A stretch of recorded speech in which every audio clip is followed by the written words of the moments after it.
उत्तर प्रदेश में एक शहर है लखनऊ।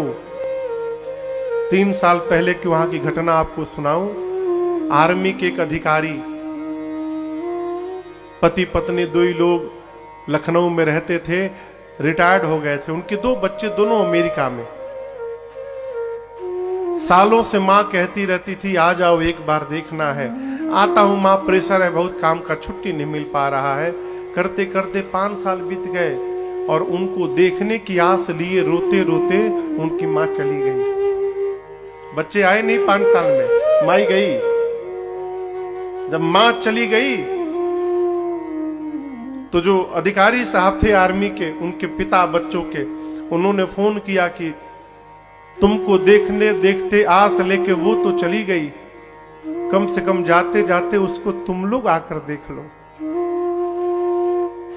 किसी तरह व्यवस्था करके पार्थिव शरीर को पिता ने सहेज के रखा कि बच्चे आ रहे हैं। 3 दिन बाद केवल छोटा बेटा आया, बड़ा नहीं आया, छोटा आया। पिता ने पूछा बड़ा भाई कहाँ है? ये सत्य घटना सुना रहा हूं आपको मैं। पूछा बड़ा भाई कहाँ है? बोले पिताजी भैया बोले हैं कि काम का बहुत प्रेशर है, मां मरी है तो तुम चले जाओ, जब पिताजी मरेंगे तो मैं जाऊंगा। अब आप कल्पना करिए उस पिता के मन पर क्या पड़ा होगा। वो तो सुन के स्तब्ध हो गया। बोला ठीक है बैठो।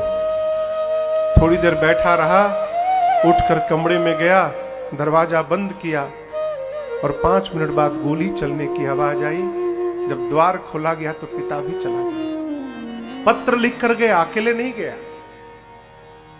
पत्र लिखा उसने कि बेटे तुमको वहां से काम छोड़कर मां की अंत्येष्टि के लिए आना पड़ा, कष्ट हुआ होगा, उसके लिए अपने बूढ़े बाप को क्षमा करना।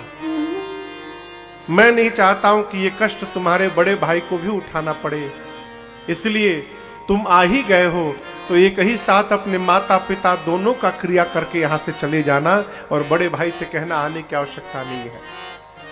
चला गया। और इतना ही नहीं, अपनी पूरी संपत्ति भारत सरकार को दान देकर गया। एक फूटी कौड़ी बच्चों के लिए नहीं छोड़ी उसने।